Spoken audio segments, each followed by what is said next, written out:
Hi, my name is Novi Arianti from Telkom University. Here, I will present about financial statement analysis. First, mari kita membahas mengenai analisis komparatif terlebih dahulu. Oke. Comparative analysis. Comparative analysis is an individual conduct comparative financial statement analysis by reviewing consecutive balance sheet, income statement, or statement of cash flow from period to period. Comparing financial statements over relative short time periods to 2-3 years is usually performed with analysis of year-to-year change in individual accounts.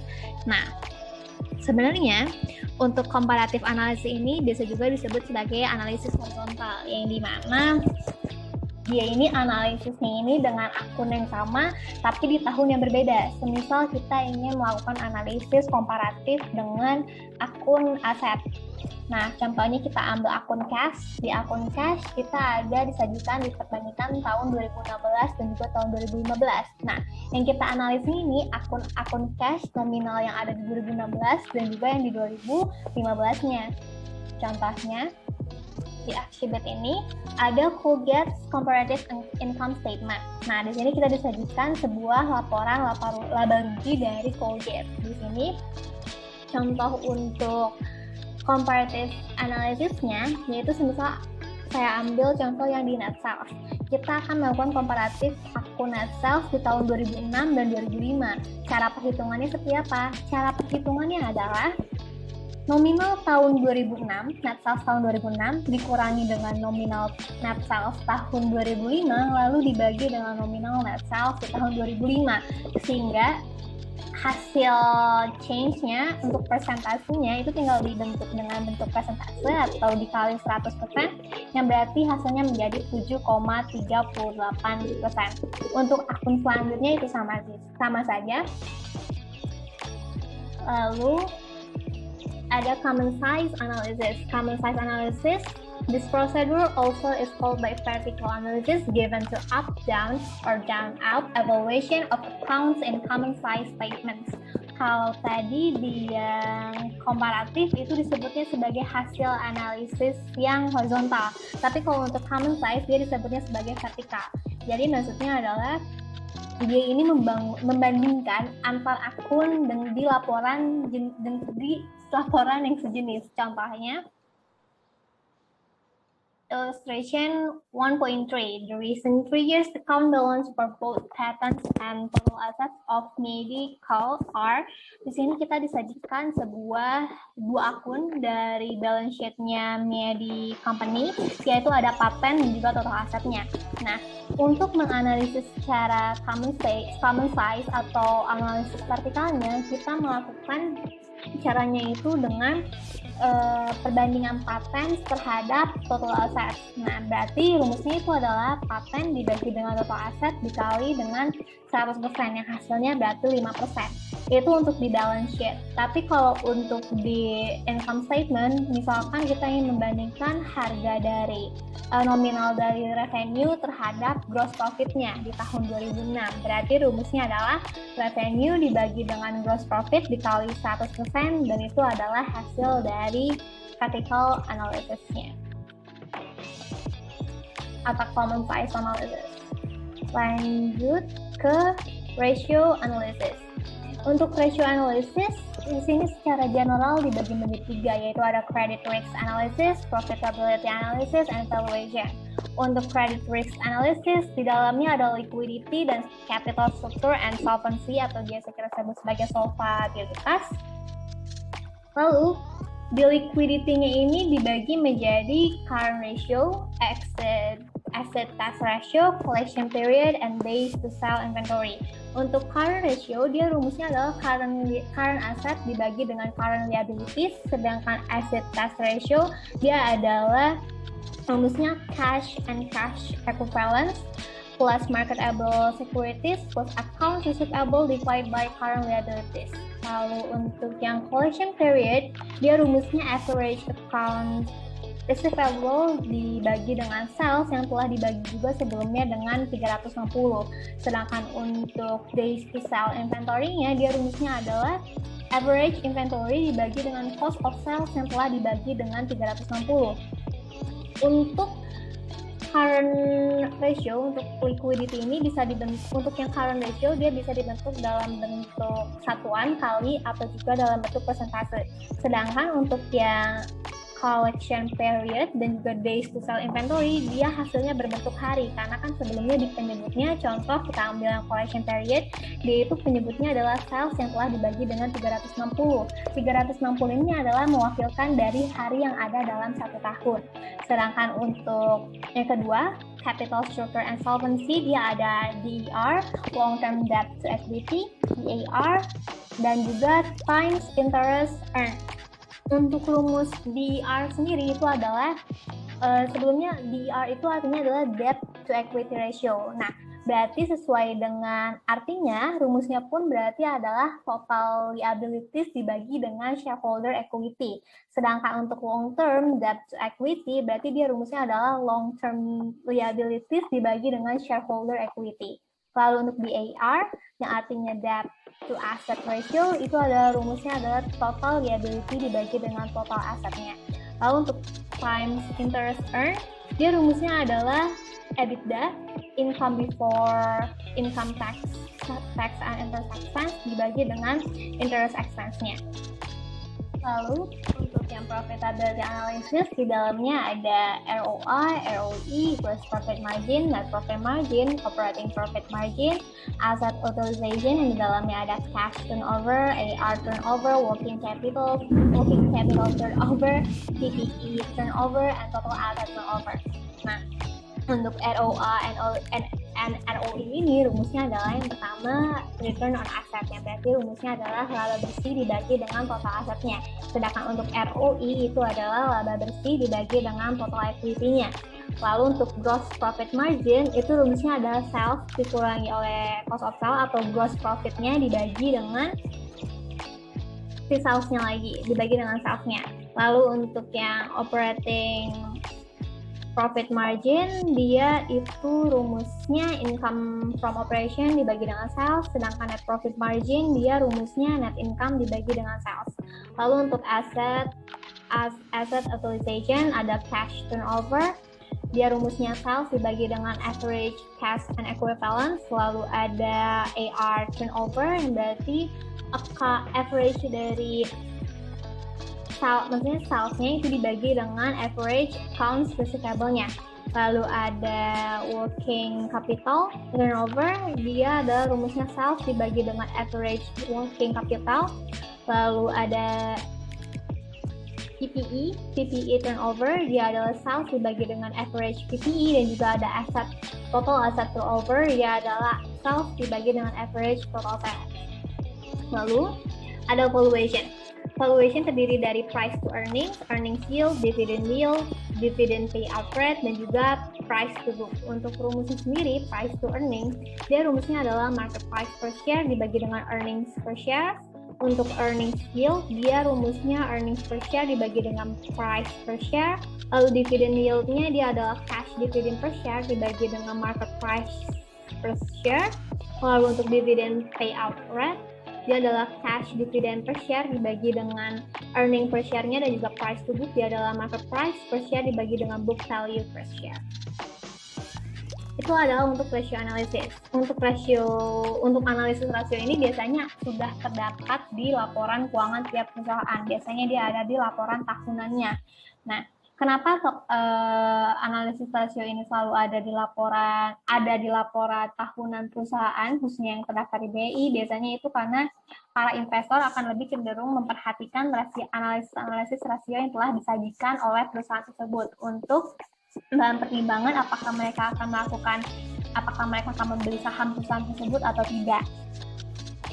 Selanjutnya ada accounting for list. Untuk accounting for list itu dibagi menjadi dua pembahasan, yaitu ada accounting for list sendiri dan juga ada pension accumulation. Untuk materi ini saya menggunakan buku yang telah disajikan sekarang. itu pertama materi mengenai list amortization schedule. Nah, untuk tabel amortisasi ini, schedule amortisasi ini sebenarnya caranya adalah sebelumnya kita lihat dulu informasi soalnya. Di informasi soal, a company lists an asset on January 1, 2005, it has no other asset or liabilities. Informasi kedua, estimated economic life of the lease asset is 5 years with an expected salvage value of 0 at the end of 5 years.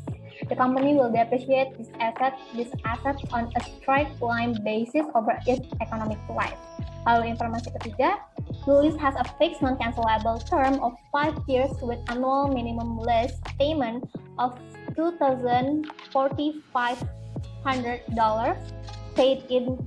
paid at the end of each year, dan juga interest rate on the lease is 8% per year-nya.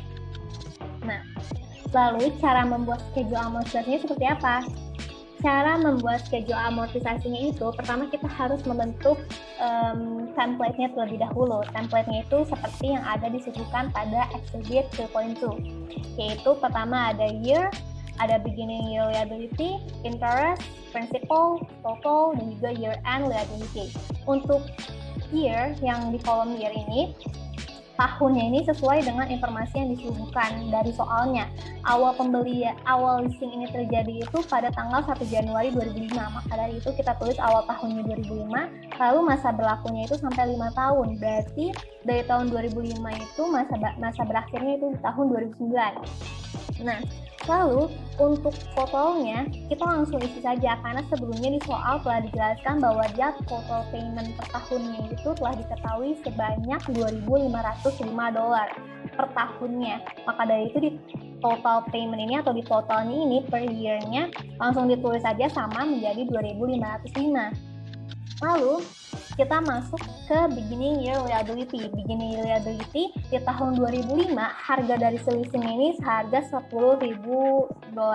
Nah, untuk interestnya tadi telah disuguhkan di informasi bahwa dia mendapatkan interest rate sebanyak 8% per tahun. Maka dari itu harga interestnya adalah $800. Didapat dari beginning year liability tahun 2005 yang $10.000 dikali 8%, interestnya berarti 800. Lalu untuk yang prinsipalnya itu didapatkan dari total payment ini yang tahun 2005 yang 2.505 dikurangi dengan interestnya 800, dengan hasil berarti prinsipalnya adalah $1.705. Lalu untuk year end liability-nya itu didapatkan dari beginning year liability yang tahun 2005 seharga $10.000 itu dikurangi dengan prinsipalnya yang seharga $1.705, yang berarti artinya year end liability di tahun 2005 adalah $8.295. Lalu lanjut di tahun 2006. Untuk beginning year liability di tahun 2006 itu diambil dari year end liability 2005. Jadi untuk konsepnya ketika kita mau mulai tahun selanjutnya, beginning year liability-nya itu diambil dari year end liability tahun sebelumnya. Maka dari itu yang tahun 2006 ini beginning year liability-nya itu adalah $8.295. Untuk proses pengisian interest dan principal dan juga year end liability-nya sama seperti yang telah saya jelaskan sebelumnya. Lalu untuk dari proses leasing yang telah kita lakukan tadi, efeknya itu di income statement dan balance sheet-nya ini seperti apa sih? Nah, untuk efek yang terjadi di income statement-nya ini, sama kita perlu membentuk sebuah template supaya lebih memudahkan kita dalam menghitungnya. Itu berisikan year, rent expense, interest expense, depreciation expense, dan juga total expense.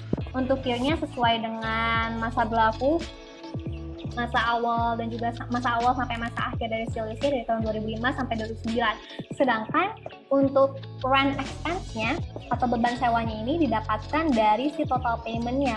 Harga bayar dari lease-nya ini itu merupakan salah satu dicatat ketika di income statement itu sebagai rent expense of operating lease. Jadi dia yang 2.505 ini dicatatkan sebagai rent expense.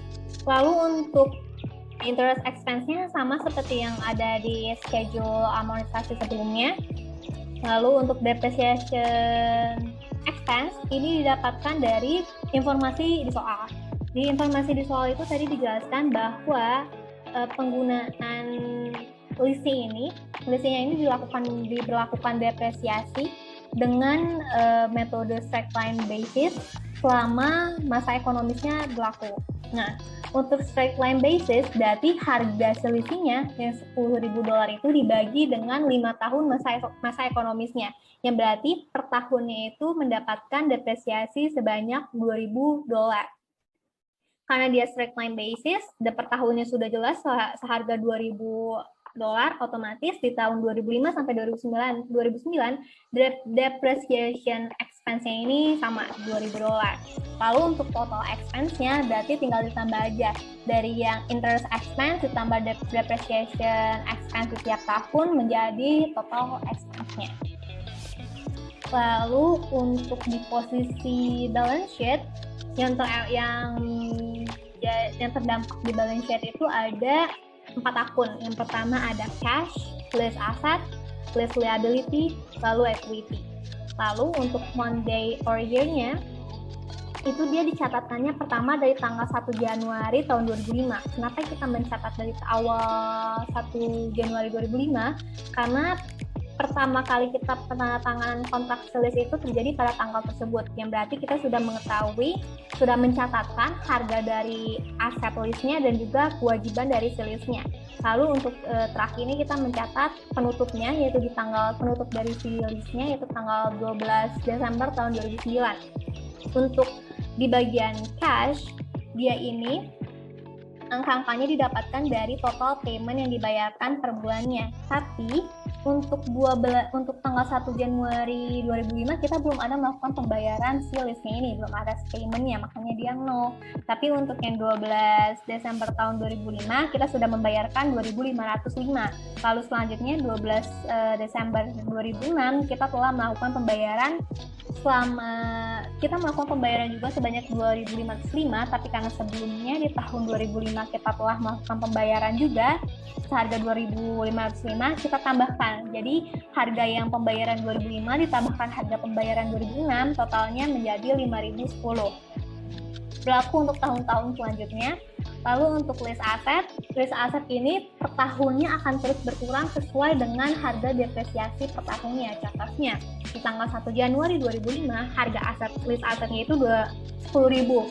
Lalu di akhir tahunnya, karena dia sudah terdepresiasi seharga $2.000, maka dia berkurang menjadi 8.000. Dan di tahun selanjutnya berkurang terus-menerus 2.000.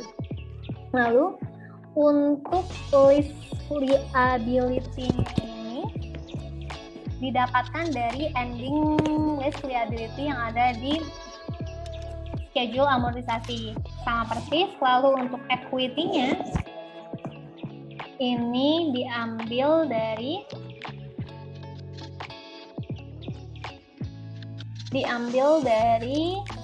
total expense yang telah kita lakukan di template income statement FX. Di sini kan total expense-nya per tahun ada 2.800 di tahun 2005, 2006-nya 2.664 dan seterusnya. Nah, untuk di equity di tahun 2005 tadi kita total expense-nya telah mengeluarkan 2.800. Berarti equity yang dikeluarkan juga sebanyak 2.800 yang berkurangnya. Lalu untuk di tahun 2006 kita berkurang sebanyak 5.464 dari yang tahun 2005 seharga 2.800 ditambah dengan yang tahun 2006 266,4.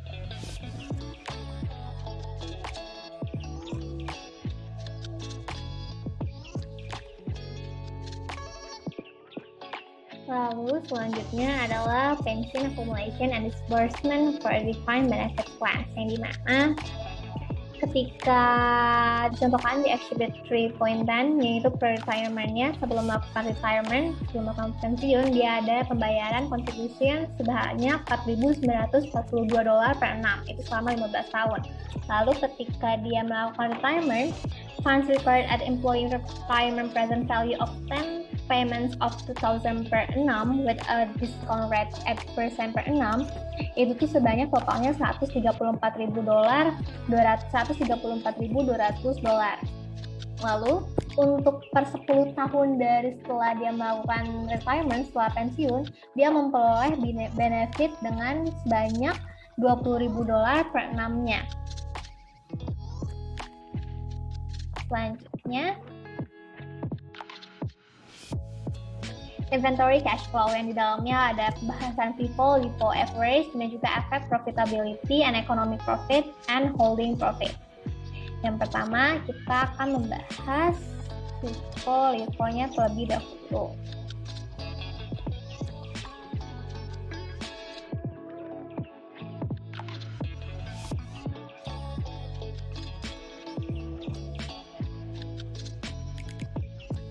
Baik, untuk selanjutnya kita akan membahas mengenai inventory cash flow yang dalamnya ada pembahasan mengenai FIFO, LIFO, average, dan juga effect profitability and economic profit and holding profit.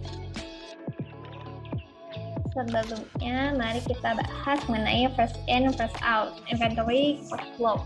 Jadi, semisal dicontohkan, ketika kita mempunyai persediaan pada tanggal 1 Januari di tahun kedua, itu ada persediaan sebanyak 40 unit dengan harga $500 on each-nya, berarti total dari harga dari persediaannya itu sebanyak $20.000.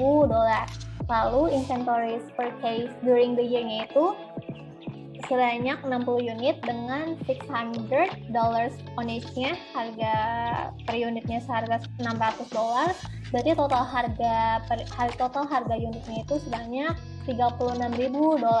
Berarti total cost of goods available for sale-nya itu sebanyak 100 unit dengan total harga $56.000. Kita ambil contoh pertama dengan materi first in, first out. First in, first out yang berarti artinya adalah barang yang pertama kali masuk itu adalah barang yang pertama kali dikeluarkan.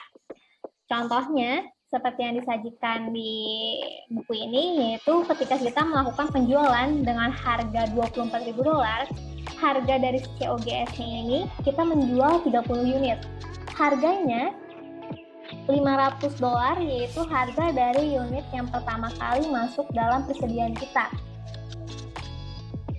Yaitu seharga $500 on each-nya, berarti COGS-nya seharga $15.000 dan juga gross profit-nya berarti tinggal $24.000 dikurangi $15.000, seharga $9.000.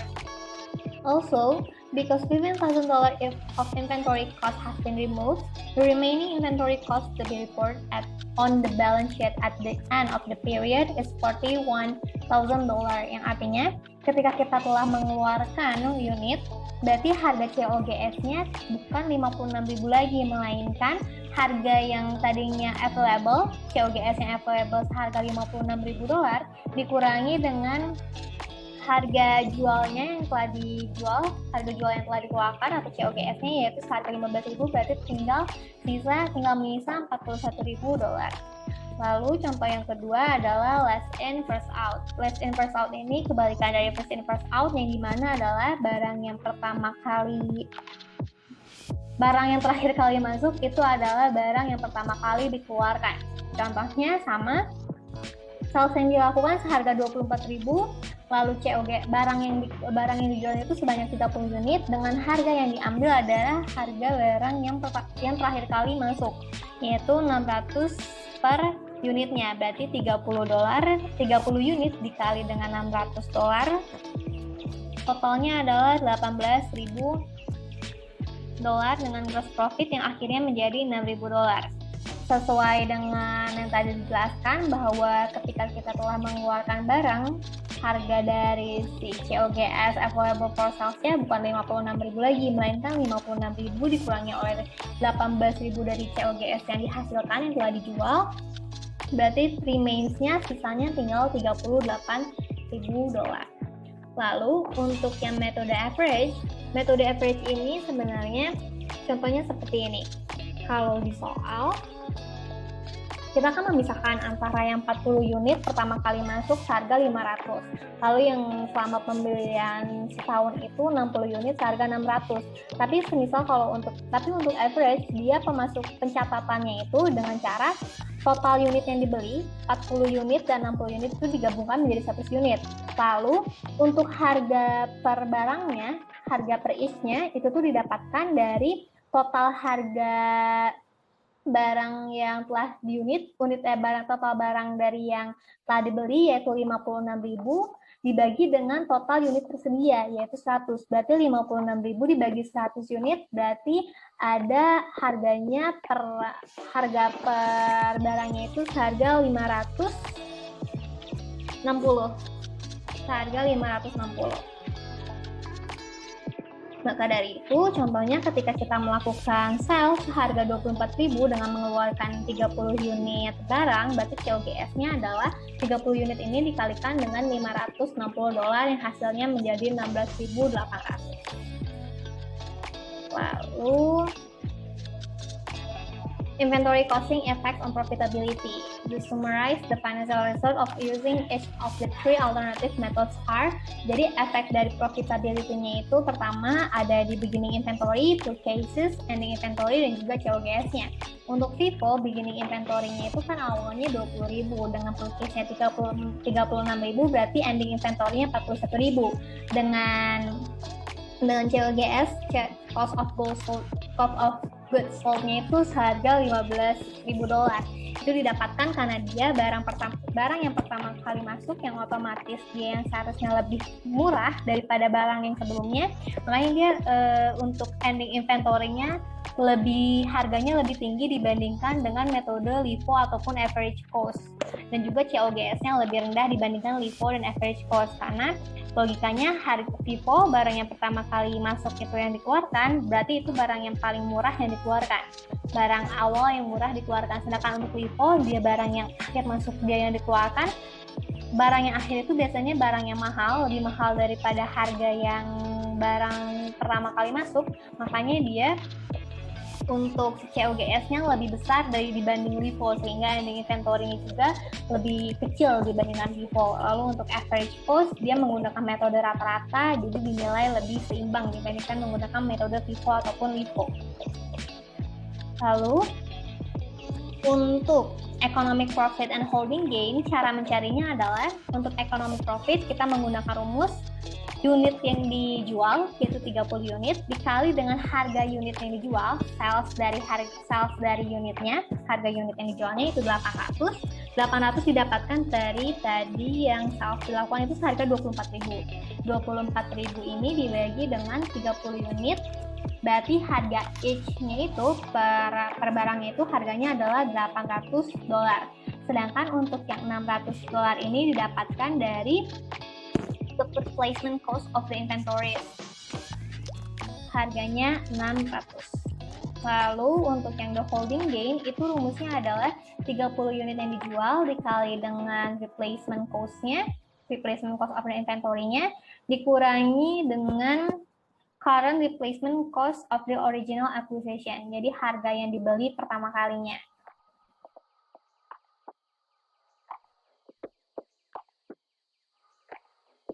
Lalu untuk selanjutnya kita masuk ke materi depresiasi atau depreciation,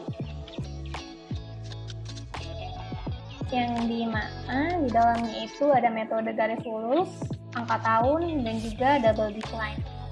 Untuk rumusnya sendiri, untuk rumus average total spend yaitu gross plant and equipment asset dibagi current year depreciation expense, untuk average age itu accumulated depreciation divide by current year depreciation expense, dan juga average remaining life itu net plant and equipment asset divide by current year depreciation expense. Lalu untuk mencari average total life span-nya itu dengan cara average age-nya plus average remaining life. Lalu depresiasi itu dilakukan untuk barang-barang dari aset yang tetap atau biasanya PPE. Sedangkan untuk amortisasi itu biasanya digunakan untuk aset-aset yang tidak berwujud atau intangible asset.